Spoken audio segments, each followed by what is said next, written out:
Hello and welcome to another edition of the John Brown Isekai dramatic reading, goofy reading. It's reading. This isn't really a drunk read.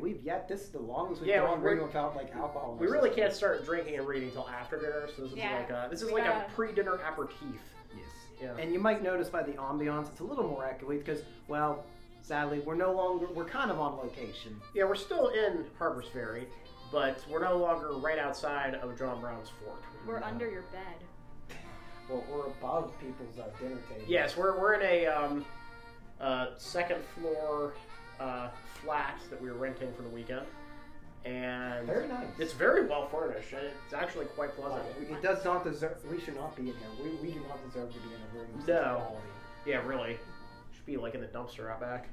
But yeah, so we are continuing our reading on to chapter 3, which I gotta figure out how to get to, because we were kind of gimmicking with the microphone. Let's see, I brought this nice. I have a nice blue snowball microphone I've been using for my streams.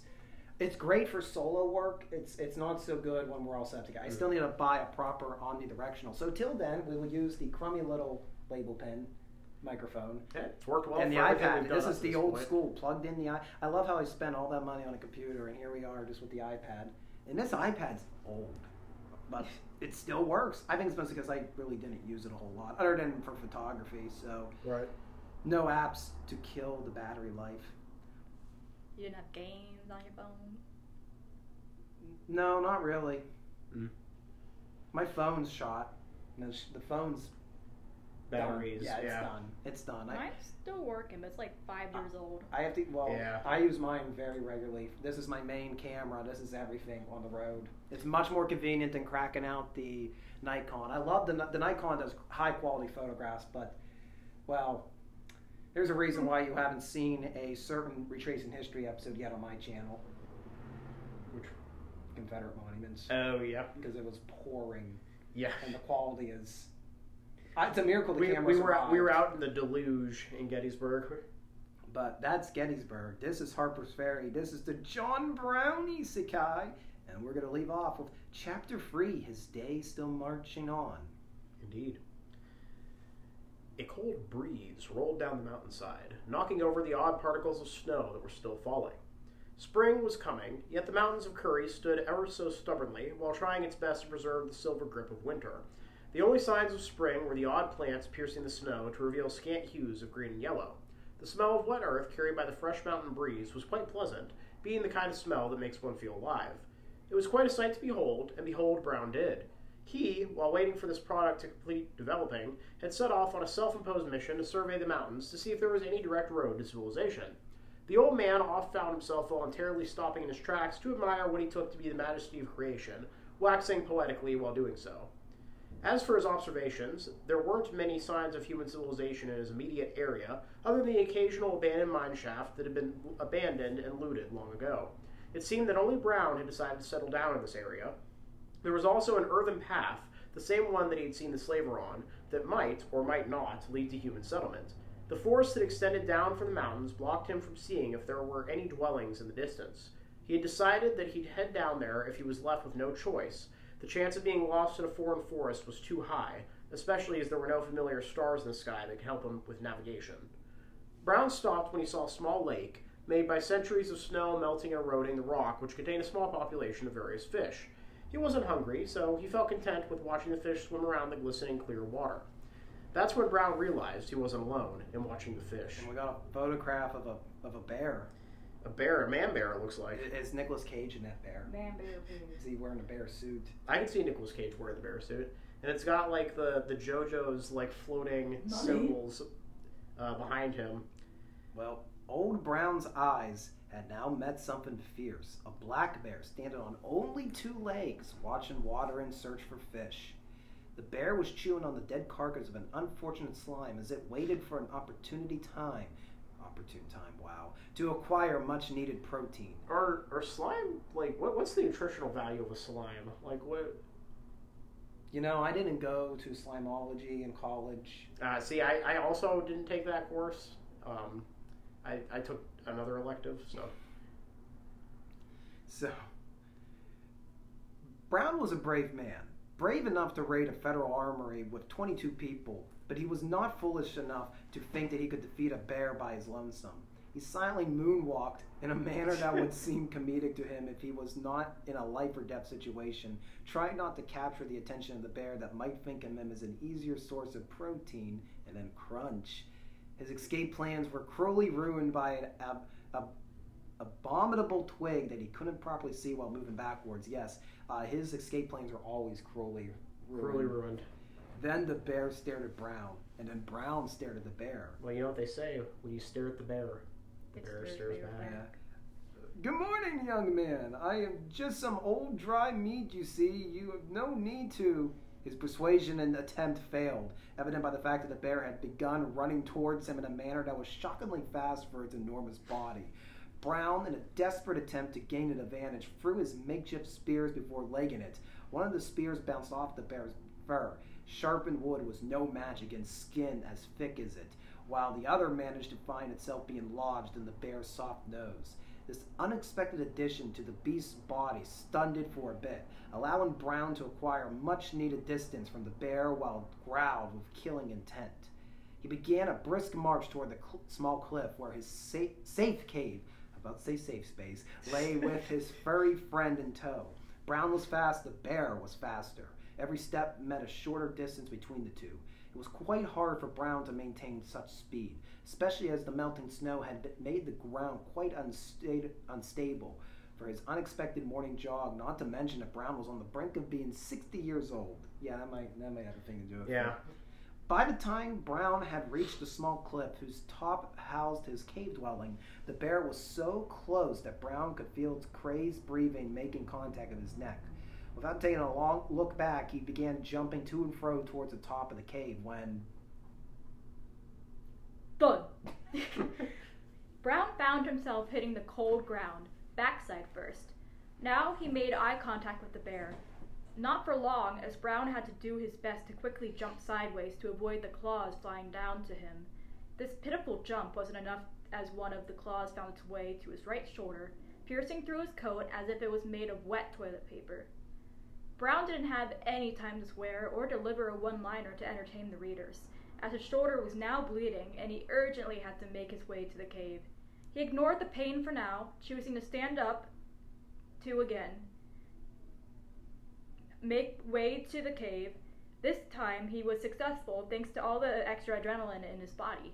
Thankfully, that bear wasn't as agile as his somewhat not as furless counterpart. It could only growl and groan at Brown while watching him from up on the cliff.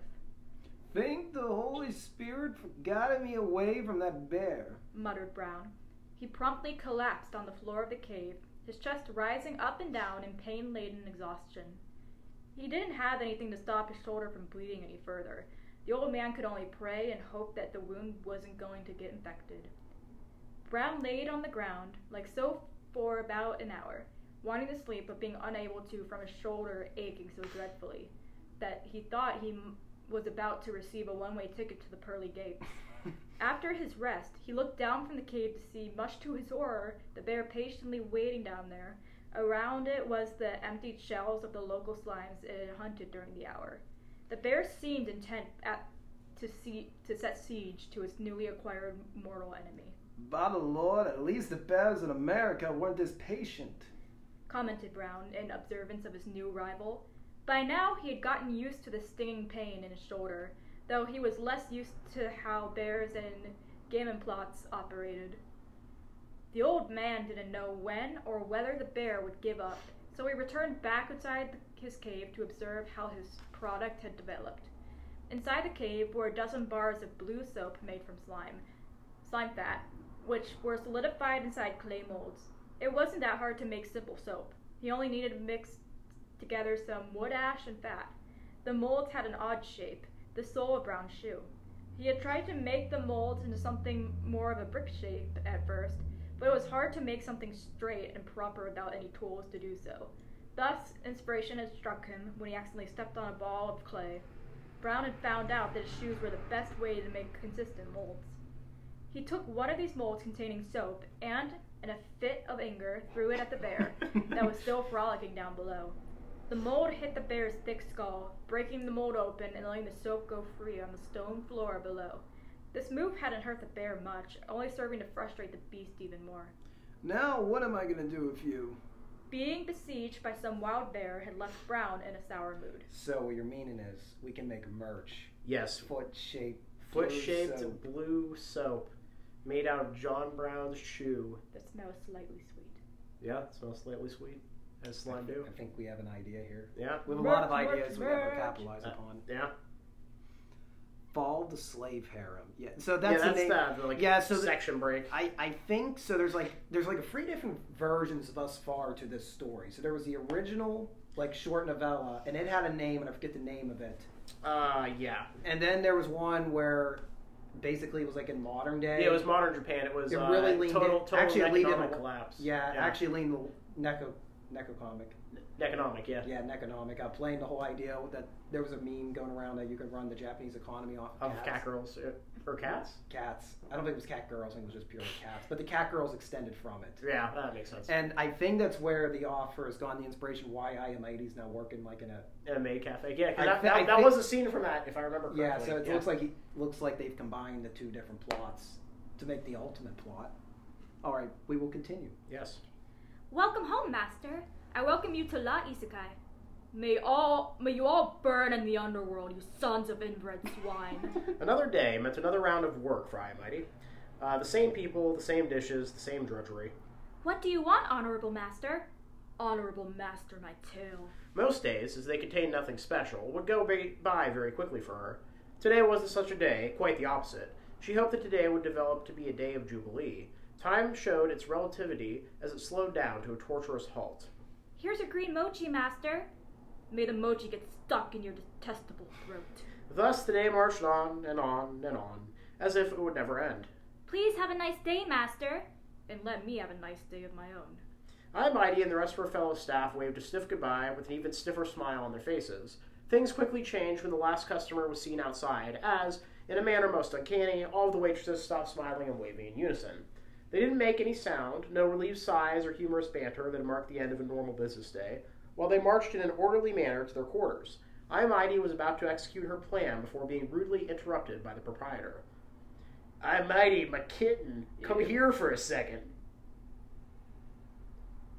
What? She was surprised to see a break in the daily monotony. He hasn't noticed me, has he? The proprietor was making a gesture with his fingers that signaled isekai'd to come to him. He didn't need to actually do this, as he was the one who was currently controlling her movement, but pretending that his slaves were only doing his bidding out of mind control magic felt better for the proprietor. From his dumb smile, she understood that he hadn't understood anything about her plans for today. Her body moved to stand next to the proprietor while her co-workers went to their quarters.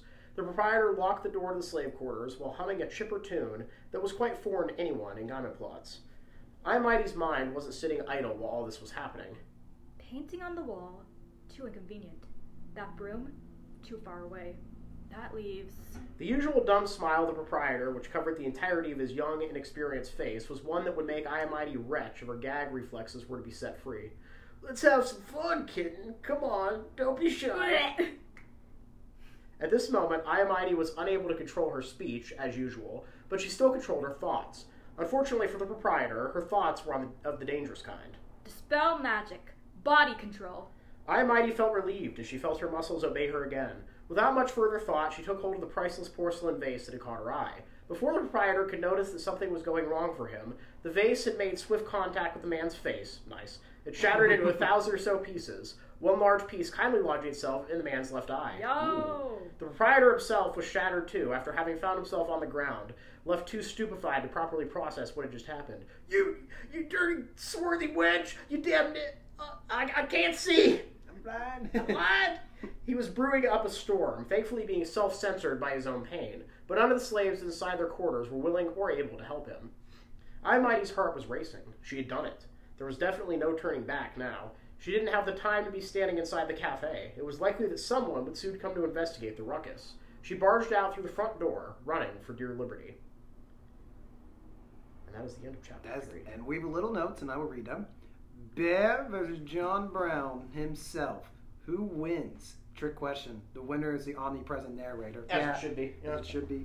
Some non-historical context. I don't actually know if John Brown knew how to make soap, since soap is an important item, and Brown was a man who lived on the frontier for many years. I assumed he'd probably know how to manufacture it. That's probably a safe assumption. Safe assumption. Yeah, I mean, he was living on the frontier. I think that most settler families probably... Potash? Yeah, potash. The Wonders. Truly a wonder product. It really is. It really is. So, yes, that concludes Chapter 3, and I'm starting to get really into it. It's I will be honest, I'm more into right now the isekai'd stuff than the Brown stuff. Brown's just kind of over there playing like an RPG right now. Yeah. He's in like the starting area of the RPG, right? He's waiting for the plot to like whip in. Yeah, he's got to find his call to action, right?